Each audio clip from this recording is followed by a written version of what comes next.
boa noite ou bom dia, depende do momento que você está assistindo essa nossa transmissão, que é gravada. Eu sou o professor Janilson Barbosa, do Colegiado de Licenciatura em Filosofia da Universidade do Estado do Amapá. Estou aqui com vocês iniciando minha participação em 7 encontros do projeto Filosofia para Todos, que é uma iniciativa do Colegiado, tá? Que é um projeto de extensão, onde nós iremos tratar alguns temas. Eu vou apresentar aqui para nós todos vermos o nosso tema e também por onde nós vamos estar trabalhando. Tá, então, o tema que eu vou tratar chama-se Problematizações Filosóficas sobre a Violência e Delinquência Juvenil. Tá?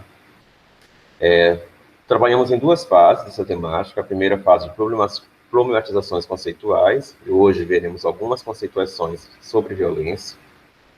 Isso, dia 27, violência em Friedrich Engels. Depois, dia 2 de 11, violência em Hannah Arendt. E dia 6 de novembro, violência no autor chileno Jorge Milas. Tá? A segunda fase, nós trabalhamos sobre problematizações sociais, onde será tratado o tema da violência juvenil. No primeiro encontro, dia 12 de novembro, violência juvenil, bondes, maras e pandilhas, gangues, outras definições, pensando um pouco a violência juvenil na América Latina. Depois, dia 18 de novembro, violência juvenil, a questão de gênero, onde vamos tratar como que se dá, dentro desses bondes, dessas gangues, a questão do ser homem e ser mulher. E no último encontro, dia 24 de novembro, sistematizações da violência ao poder e reconhecimento. Violência como processo sócio-histórico. A violência não é ela é múltipla. De origem latina, o vocábulo vem da palavra vis, que quer dizer força, e se refere às noções de constrangimento, de uso da superioridade física sobre o outro. No seu sentido material, o termo parece neutro, mas quem analisa os elementos violentos descobre que eles se referem a conflitos de autoridade, a lutas pelo poder e a vontade de domínio, de posse e de aniquilamento do outro. E de seus bens, suas manifestações são aprovadas ou desaprovadas, lícitas ou listas, segundo normas sociais mantidas por usos e costumes ou por aparatos legais da sociedade. Mutante, ou seja, ela muda, a violência designa, pois, de acordo com épocas, locais e circunstâncias, realidades muito diferentes.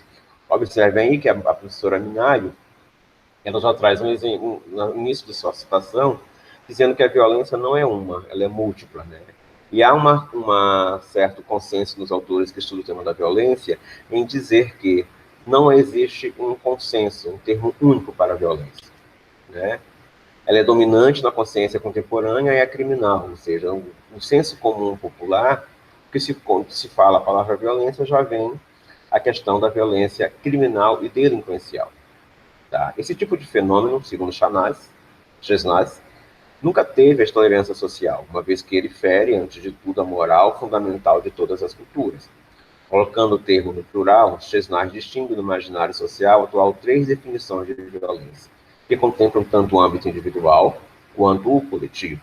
No senso de tudo, a violência física, que atinge diretamente a integridade corporal e que pode ser traduzida nos homicídios, agressões, violações, torturas, roubos, a mão armada.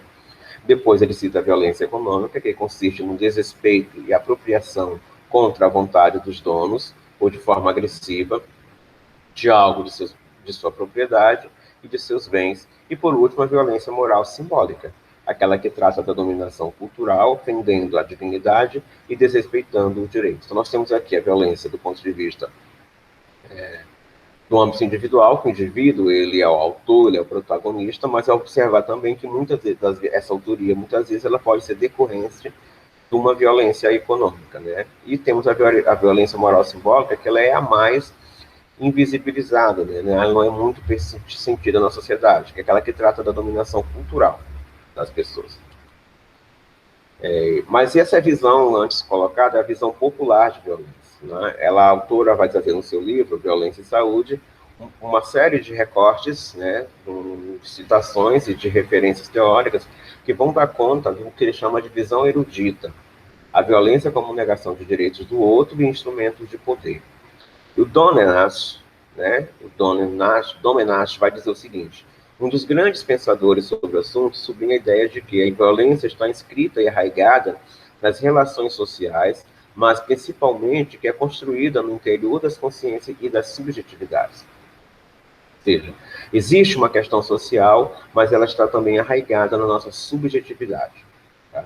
É demasiado fácil e ineficaz condenar a violência como fenômeno exterior, inclusive como algo estranho ao ser humano, quando, na verdade, ela o acompanha incessantemente até na articulação de seu discurso e na afirmação mesma da evidência racional. Ou seja, para ele a violência já está no nosso interior, ela faz parte de nossa subjetividade. Ele continua: estou convencido de que é inútil buscar uma resposta categórica na filosofia ou na moral ao problema que a violência levanta. No seu aspecto ontológico, ela não pode ser dissociada da condição humana. O autor reforça ainda a ideia de que a violência não pode ser analisada nem tratada fora da sociedade que a produz em sua especificidade interna, em sua particularidade histórica. Ou seja, existe, por um lado, segundo esse autor, a violência que está arraigada na nossa ontologia, no nosso ser, ou seja, enquanto seres humanos, nós carregamos a questão a dimensão da violência, mas ela também ela é histórica e ela é cultural, porque nós fazemos parte de uma sociedade. Então, para esse autor, o que significa? Ao analisarmos a violência, precisamos ver o indivíduo, mas o indivíduo em sociedade, o indivíduo envolvido numa cultura. Aí nós vamos ter três abordagens históricas, né, sobre a violência dentro da filosofia, né? A violência fruto das crises sociais. Aí Tocqueville, o Frantz Fanon e o Sartre são três autores que vão trabalhar isso. O que eles vão dizer? Eles vão trazer as revoltas, a Revolução Francesa, Maio de 68, ou seja, que vão dar conta de grupos de pessoas, a população, ou grupos específicos de pessoas que vão, no caso da Revolução Francesa, quem não fazia parte da realeza, e no caso da Maio de 68, os estudantes, que vão responder a uma violência do Estado, a uma violência social, né, nesse caso. Então, eles provocam uma revolta, uma rebelião, uma revolução, uma greve que poderia estar nesse sentido, como resposta a essa crise social. Tá? Há um outro grupo que vai estudar a violência como um caráter racional e instrumental. Ali faltou um S, outra coisa que a gente corrige.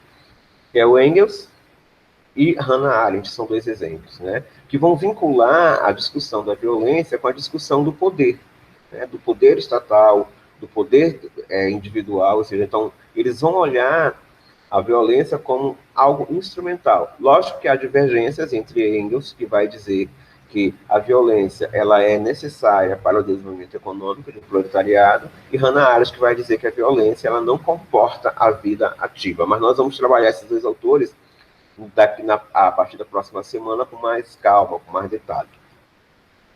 E há um grupo de pessoas que articulam a violência com a cultura. Né? Aí nós temos dois exemplos, que é o Norbert Elias e Sigmund Freud. O que eles vão olhar para a questão, para a história da civilização, para a história da formação da cultura humana, e vão perceber ali uma série de violências contra a pessoa, que talvez lá no seu inconsciente a pessoa vai resguardar essas violências. E há outro autor, que é o Éric de Barbier, que é um autor francês, que vai dizer o seguinte: reflexões acerca da temática da violência são múltiplas e por vezes antagônicas. Compreender o tema desde o movimento de pesquisa acadêmica supõe um cuidado sobre o próprio limite da ciência, da formulação de verdades acerca de conceitos, principalmente quando estes conceitos estão carregados de sentidos e significações sociais. Neste horizonte, temos presente a pergunta cuidadosa do Éric, né? Éric de Barbier. Lá em 2012 ele pergunta: será que os cientistas, falando sobre violência, não estariam contribuindo para a sua existência? Ou seja, ele vai dizer que as pesquisas, né, que nós nunca vamos conseguir cientificamente dar conta de conceituar a violência e menos de resolver o problema da violência, do ponto de vista científico. Né? E ele até alerta, né, nessa pergunta, que pode até ser que essas pesquisas todas, essa fala toda, esse discurso todo sobre violência, até amplia, contribui para a própria existência da violência, que pode ser uma contradição. Ele continua Le Barbier, né? Em suma, o vocabulário científico não descobre o que é verdade. Ele é construído, ao construir-se, ele constrói novos paradigmas.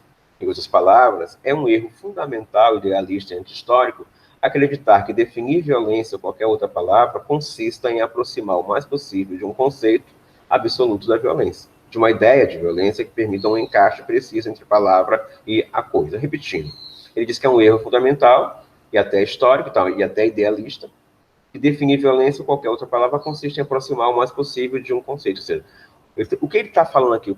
Os conceitos científicos de violência não necessariamente conseguem se aproximar das realidades violentas, da realidade de violência. Ou seja, de novo, nunca conseguimos dar conta desse conceito.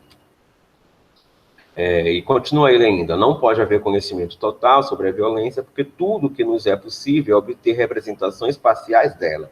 E temos que aceitar esse fato ou tornamos-nos prisioneiros da fantasia da onisciência, que é tudo menos científica. Ou seja, nós vamos conseguir dar conta de um lugar da violência, de alguma parte da violência. No nosso caso, no nosso curso aqui, vamos falar de violência juvenil ou delinquência juvenil. Mas mesmo assim, nós não vamos conseguir abarcar nem a violência juvenil toda e muito menos o conceito de violência. Outro autor, Verviorca, vai dizer o seguinte: se a violência parece hoje tão ameaçadora ou dramática, não é o fato pela multiplicação dos antes-atores, ou seja, dos que são protagonistas externos a qualquer sistema de ação, ou de uma violência exclusivamente vinculada à lógica da força e do poder, sem debate nem relação possível com eles, bem como não é também em virtude das carências no que concerne aos procedimentos e processos que permitem o funcionamento do conflito. A relação não é ainda porque os sistemas que funcionaram desde o fim da Segunda Guerra Mundial, sociais ou internacionais, fazem mais do que se transformar. Eles se desfazem a ponto de a noção de crise ser tão frágil para dar conta da sua desestruturação. Não é também porque pessoas e grupos se percebem como negados, impossibilitados de manifestarem sua própria subjetividade, arrebentados ou destruídos pelos represos de outras pessoas, o grupo melhor situados e que recusam reconhecê-los como sujeitos. Ou seja, existe essa tensão na sociedade de grupos não reconhecidos, que chamavam até pouco tempo de excluídos da sociedade, e também as próprias sociedades que vão se transformando a partir de experiências violentas, como foi a Segunda Guerra Mundial. E ele continua: a dissuasão nuclear não pode mais ser concebida hoje como era ontem. Ela tem mais razão de ser num universo bipolar estruturado, essencialmente das relações internacionais, a partir das duas superpotências. O nuclear torna-se o símbolo de riscos maiores de crise, de desestabilização, eventualmente de terrorismo. Sem falar da simples catástrofe que podem causar um dia ou outro proliferação das armas nucleares e a disseminação de materiais fósseis a partir da ex-União Soviética. Então, o risco de uma guerra nuclear que está sempre presente nas sociedades. Ele vai dizer, o ator de muitas violências instrumentais, por exemplo, engaja-se com finalidades econômicas, ele quer o dinheiro para consumir, comprar para si mesmo, eventualmente para os seus. De modo bem distinto, a violência pode assumir uma feição extrema, ilimitada, relacionada com um desejo frustrado. E nós vamos observar mais na frente, quando a gente vai falar dos jovens, né, esse desejo frustrado, né, de ascender aos frutos da modernidade e sem que trate de utilizá-las como recurso para alcançar determinados fins. Isso a aproxima de condutas informadas pela raiva de não ser reconhecido, que é um tema que nós vamos trabalhar no último encontro, que é a ideia do reconhecimento. Aí vamos utilizar dois autores importantes, que é Axel Honneth e Nancy Fraser.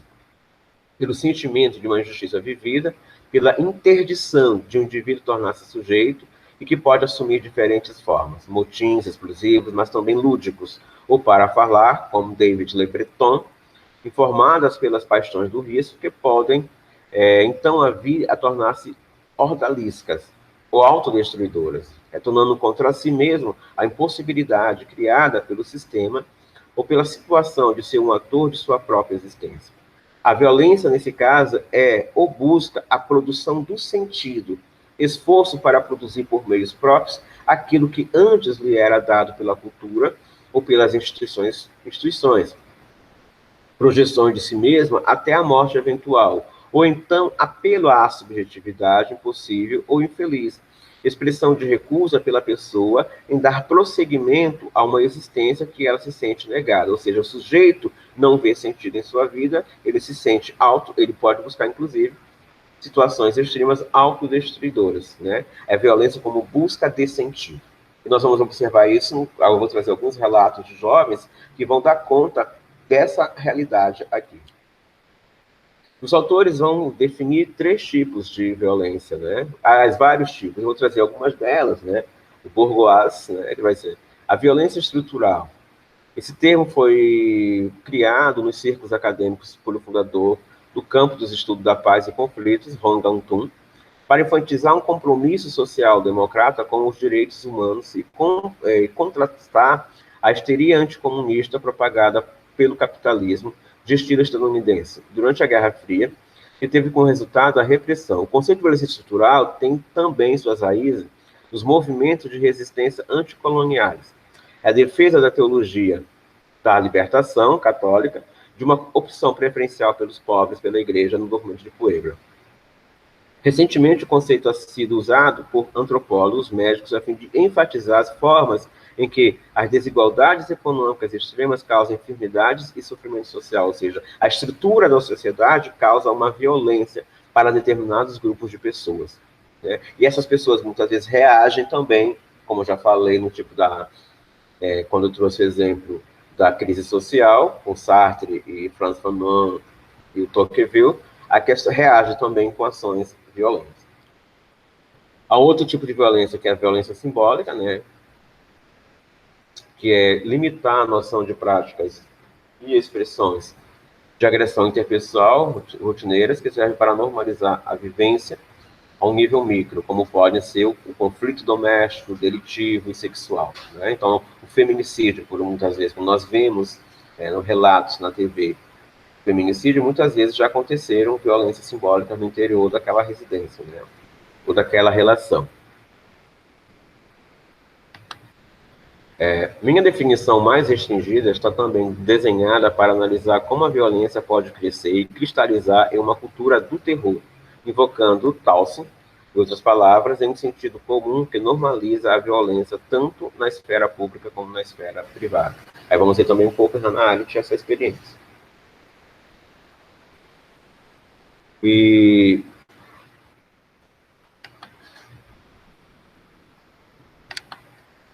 então nós vamos ter, né, nesse nosso curso, hoje é só para realmente fazer uma introdução do que vai acontecer a partir da semana que vem, que é olhar primeiramente nesses alguns autores, né, da filosofia, tanto europeus como latino-americanos, de como que a violência ela é concebida no interior da filosofia, né? Mas sempre com aquele cuidado que eu coloquei antes, de que ela não vai dar conta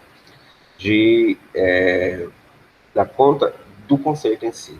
E numa segunda fase, que serão 3 encontros, nós vamos olhar um pouco como que se dá, como que se constitui estruturalmente, socialmente, culturalmente, a violência juvenil, que nós chamamos de delinquência juvenil no Brasil, né? Então, nós vamos, né, olhar primeiramente conceitualmente a violência, e alguns textos que eu dei aqui para vocês, dei conta para vocês, vocês observam que já não dão conta, né? Nós não vamos dar conta desse conceito. E vamos olhar também para uma realidade social específica e tentar fechar com alguma possibilidade de sistematização, que é a ideia do poder e do reconhecimento. Tá? Então, por hoje, nós ficamos por aqui, mas na próxima aula nós vamos ter um tempo maior, que é onde nós vamos falar sobre o papel da violência na história no livro do Friedrich Engels, né, que é aquele amigo do Marx, onde nós vamos tratar, ele vai defender a tese que a violência na história ela foi importante e ela tem alguma importância, né? E depois vamos com os outros autores. Uma vez, muito obrigado a todos e todas, nos encontramos na semana que vem.